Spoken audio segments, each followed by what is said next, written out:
Hello, and welcome to Day by Day True Crime Stories, the podcast where we explore a different crime or justice milestone from this day in history.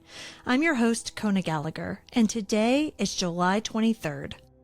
On this day in 2007, a quiet, tree-lined street in Cheshire, Connecticut became the backdrop for something almost too horrific to believe. A mother and her two daughters were brutally murdered in their own home during a violent home invasion, while the husband and father barely escaped with his life. Today, we're going to talk about the Pettit family, their lives, the tragedy that shattered them, and the legal and personal aftermath that followed. Let's get started.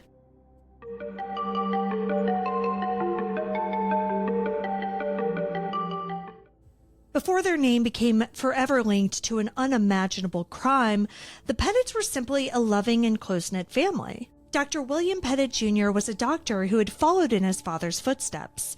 He was an endocrinologist and was known for his work treating diabetes and hormone disorders. But more than anything, he was a husband and a dad. Bill was well known for his kindness and his unwavering devotion to his family. His wife, Jennifer Hawk Pettit, was a nurse with a heart for helping others, especially children. Their daughters, Haley and Michaela, were extraordinary young women in their own ways. Haley was 17 and had just graduated from the prestigious Miss Porter School and was getting ready to start her freshman year at Dartmouth. Bright, athletic, and full of promise, she captained the crew team and was already thinking about a career in medicine. Michaela, nicknamed KK, was 11. She was imaginative and full of life. She loved to draw and write, and she had a real passion for cooking. The night before the attack, she had carefully planned a special family dinner from a recipe that she had picked out herself. The Pettit home was the kind of home that people think of when they think of a happy family in a suburban neighborhood. It was filled with laughter, dinner conversations, school projects, and a lot of love. But in the early morning hours of July 23rd, 2007, that warmth and joy were stolen in one of the most brutal home invasions in Connecticut's history. That morning, just after 3 a.m., two men, Stephen Hayes and Joshua Komisarjevsky, broke into the Pettit home. What they said was just going to be a simple robbery quickly turned into something else entirely. It all started earlier that day when Komisarjevsky had spotted Jennifer and Michaela shopping at a local grocery store.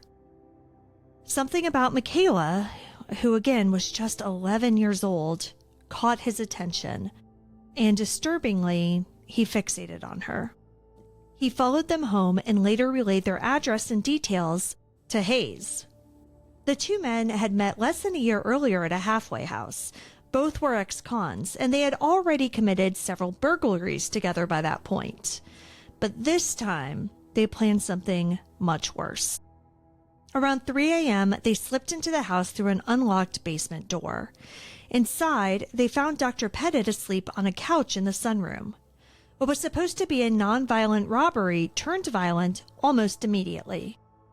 Komisarjevsky struck Dr. Pettit in the head with a baseball bat hard enough to fracture his skull. Dazed and bleeding heavily, he was dragged into the basement and tied up, left for dead. Upstairs, Jennifer, Haley, and Michaela were woken up and bound with zip ties and rope. Jennifer and Haley were kept together, while Michaela was isolated in her own room. The separation added to their confusion and fear, making the situation far more terrifying for each of them. Over the next several hours, Hayes and Komisarjevsky ransacked the house, searching for money. But soon, their focus was no longer theft. Komisarjevsky admitted in court to taking photos of Michaela as she slept and later sexually assaulting her. Hayes became increasingly agitated and began making threats to rape Jennifer. By morning, they had learned from Jennifer that the family had about $15,000 in their bank account. Hayes decided to take her to the bank to withdraw it. Jennifer, hoping to protect her daughters, went with him. That decision would lead to a desperate cry for help and a fateful delay.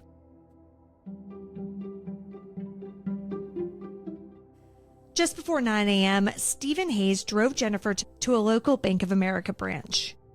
Still in pajama pants and a t-shirt, Jennifer looked calm on the surface, but inside, she must have been terrified. As she waited at the counter, she handed the teller a note scribbled on a piece of paper. It read, quote, "My husband and children are being held at their house. The people are threatening to kill them. Please don't call anyone. If the police are told, they will kill them." End quote. While trying to keep Hayes unaware, the branch manager quietly called 911.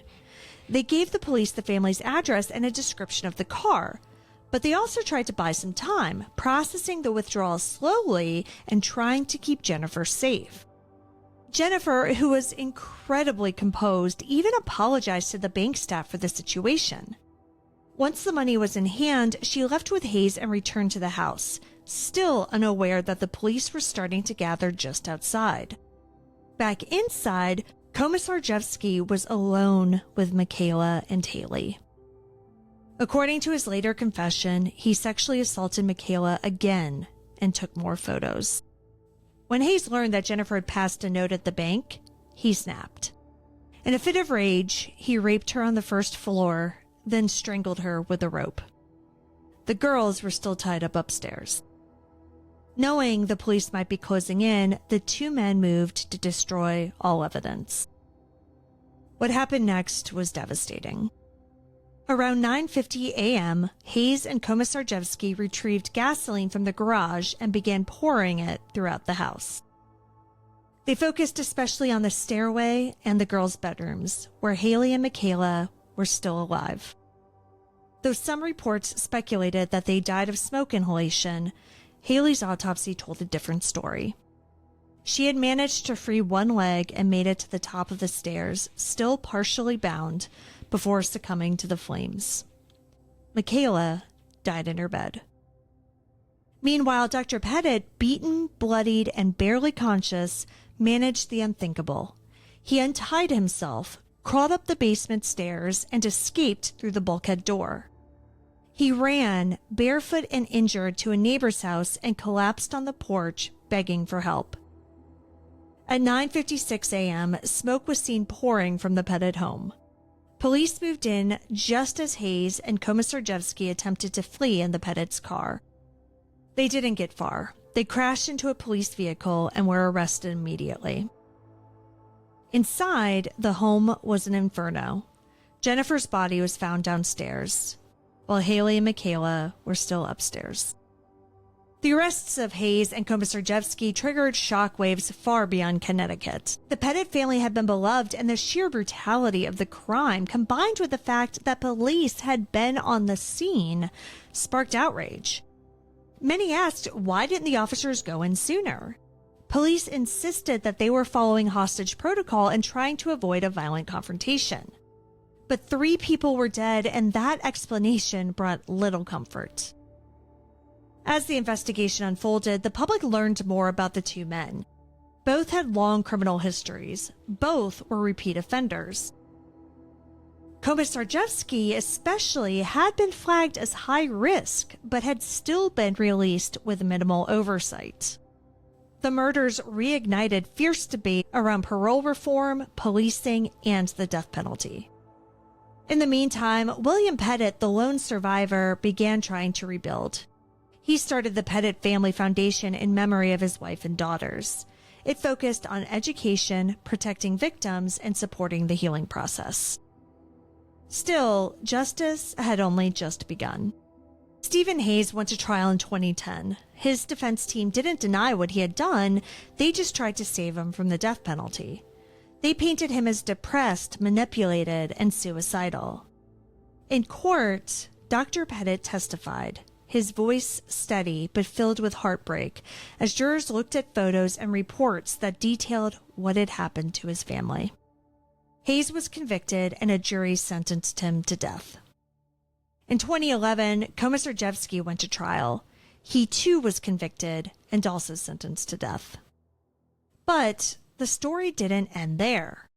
In 2015, the Connecticut Supreme Court ruled that the death penalty was unconstitutional, even for inmates already on death row. Both men's sentences were commuted to life without parole.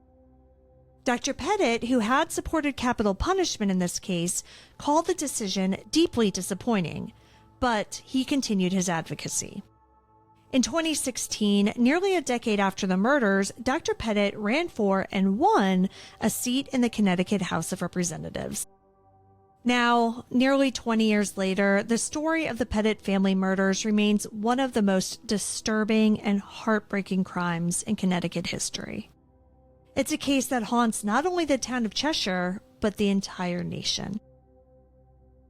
Thank you for joining me on today's episode of Day by Day True Crime Stories. If you found today's story compelling, please subscribe, rate, and review the podcast. It will help us grow. And be sure to join me again tomorrow as we explore another significant event in true crime history. Until then, stay safe and remember that behind every headline is a life worth remembering.